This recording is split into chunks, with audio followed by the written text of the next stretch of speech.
timeless success secrets from the richest man in history.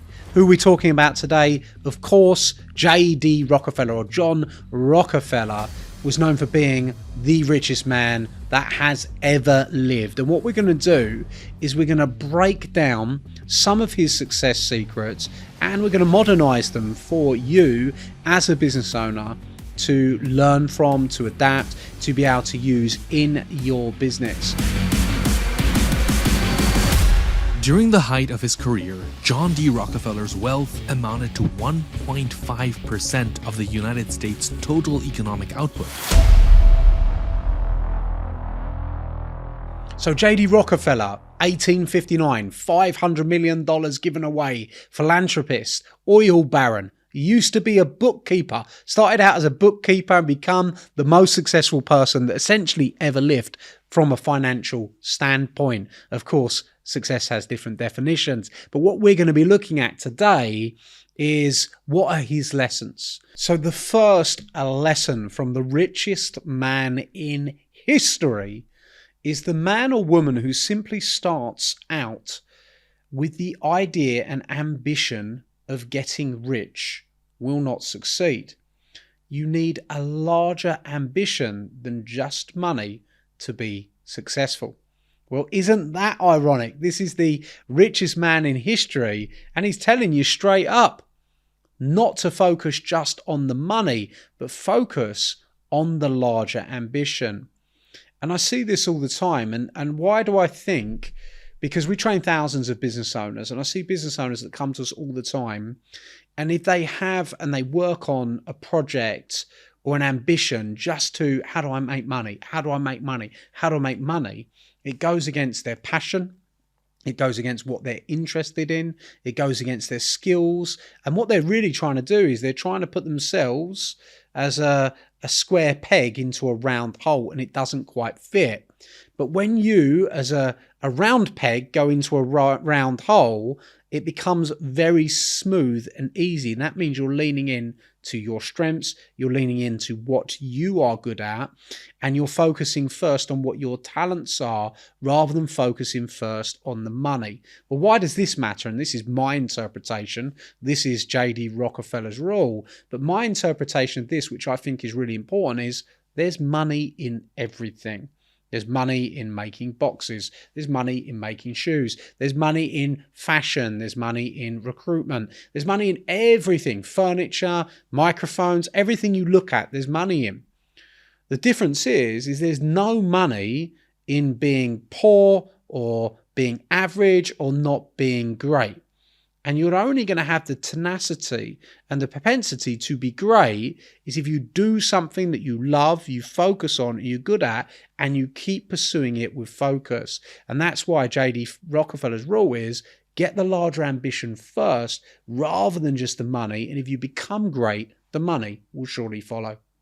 Okay, so J.D. Rockefeller's next rule is that in order for you to be hugely successful, you need to be able to compel men or women to follow you.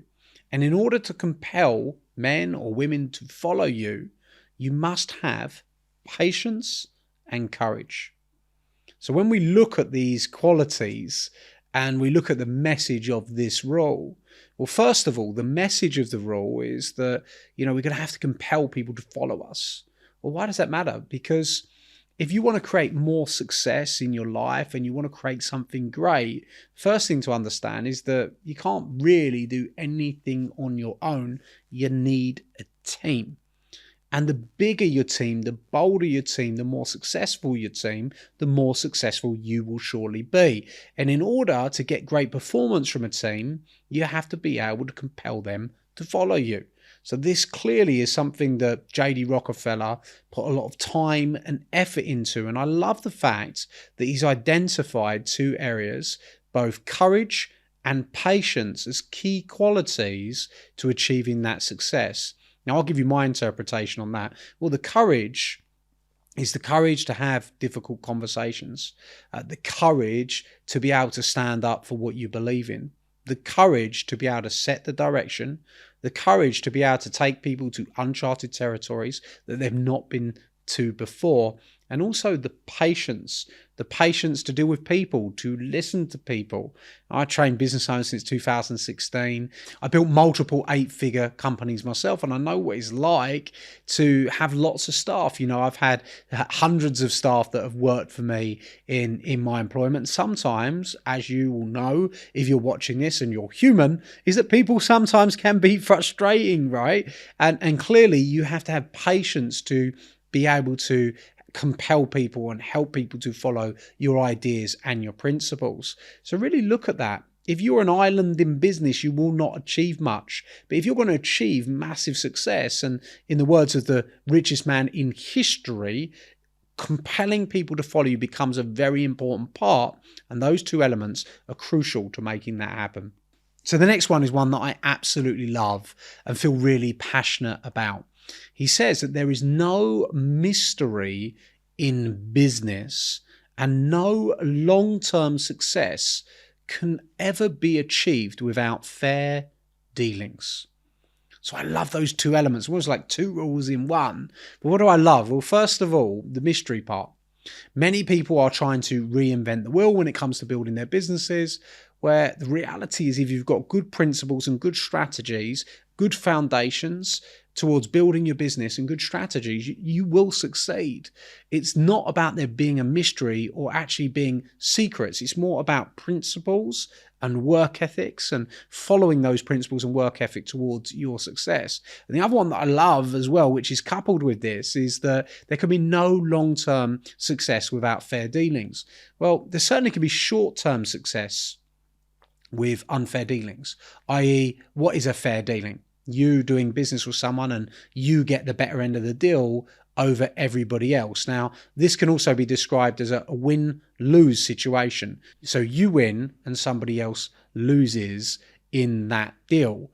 And what J.D. Rockefeller is saying is that that is not a long-term recipe for success. If you're constantly winning and other people are losing, well, then you're going to break his other principle, which means that people are not going to stay with you. You're not going to build your team. You're not going to compel people to follow you. And in fact, you're going to create a house of cards effect within your business. So you have to really prioritize the principle of actually starting to create fair dealings, which means you win and somebody else wins. This means being fair with people, and that's what will create the long-term success of your business. So really consider that, because a lot of the time greed can get in the way of fair dealings. A lot of the time impatience can get in the way of fair dealings. But if you make sure that you win and your clients win, you will surely win together and get that long-term success that you crave.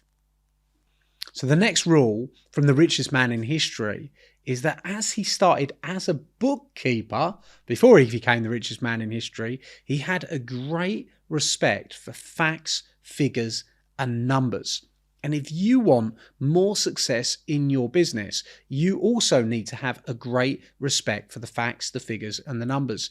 Now, having trained many thousands of businesses over a long period of time, I understand, because I've heard it many times before, some people say, oh, I'm just not good at the numbers. Yeah, I don't like the figures. And some people rely on their accountant or their finance controller, their finance director to tell them what the numbers are, and they avoid it, and they really don't lean into it. But successful business people make their decisions based on the numbers. Successful business people realize that they have to understand the numbers. And it's interesting that the most successful person, essentially financially of all time, being J.D. Rockefeller, knew this fact. Remember, success leaves clues. If you're currently overlooking the facts, the numbers, or the figures, this could be a big mistake in your business and something that you should focus on to secure your long-term success. Okay, so the next rule is one that is closely related to the numbers and figures, and I'm going to read it out for you. Study diligently your capital requirements and fortify yourself to cover against possible setbacks, because you can absolutely count on meeting setbacks. Be sure that you're not deceiving yourself at any time about your actual true conditions. So I'm going to interpret this in an easy way to understand, which is Look at your capital, how much money you need. Do not deceive yourself. Don't look at it like you're doing better than you think you are. Actually, really look at it as how am I doing? Have I got the money I need? Where am I at from a financial standpoint? Never deceive yourself and really get deep into the figures. You want to keep your finger on the pulse of the numbers of your business. And that is critically important in order to create your success. It's something that J.D. Rockefeller knew, and he studied his capital requirements. It's something that you should do too. So look at your business. If you're going to go, where are you going over the next year, the next 2 years, the next 3 years? Have you got the capital to make the moves that you want to make? You've accounted for setbacks. One thing I've noticed with business owners, and you might be the same, is that when you have an amazing month, you suddenly think you set the standard of the new month, and every month after that's going to be the same. Hey, look, I just had this big month, and now I'll do this next month, and this the month after, and this month after that, and this is how it's going to be. And then what you realize is actually that's not the case at all, and it starts going the other way. And you didn't account for it because you got carried away. So look at the trends over longer periods of time, account for setbacks, and make sure that you're safe for the long term of your business, not just the short term.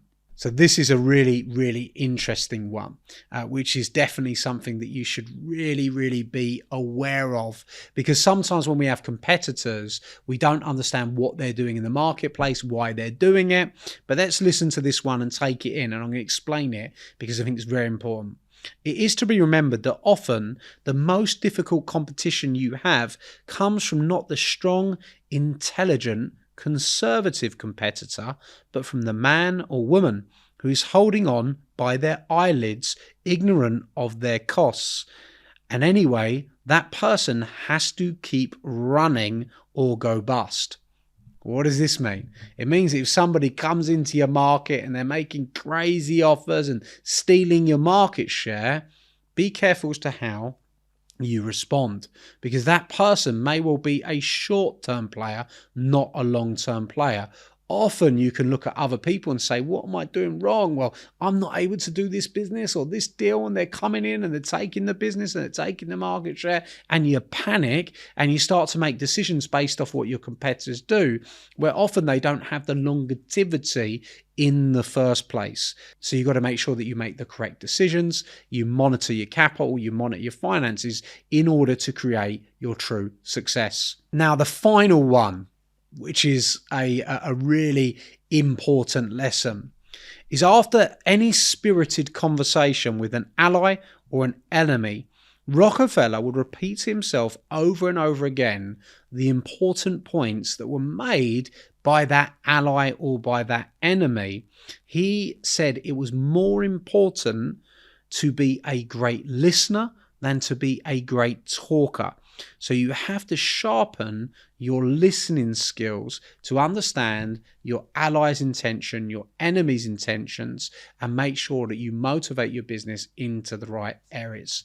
So look, there's some huge lessons there in success from the richest man that's ever lived. Hopefully you enjoyed this video and you've been watching along and you enjoyed this chat that we've had today. Tell me in the comments, what are the big moments for you? Did something really strike a chord with you there? And did you go, okay, that was an aha moment?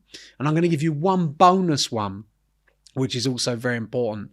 He also said that common sense is one of the rarest commodities. And I actually think that when you look at these lessons, some of them are common sense. But as he says, common sense is a rare commodity. It's not that common. So how can you apply some of these common sense rules to your business in order to maximize your success? Now, I hope you've enjoyed today. Please do make sure to subscribe if you're watching on YouTube, if you're listening along on the podcast and you've enjoyed it, go and share this with somebody that could get some massive value, or give us a lovely review. That would be truly appreciated, as that's how this grows. And I, of course, look forward to seeing you on the next video or the next episode.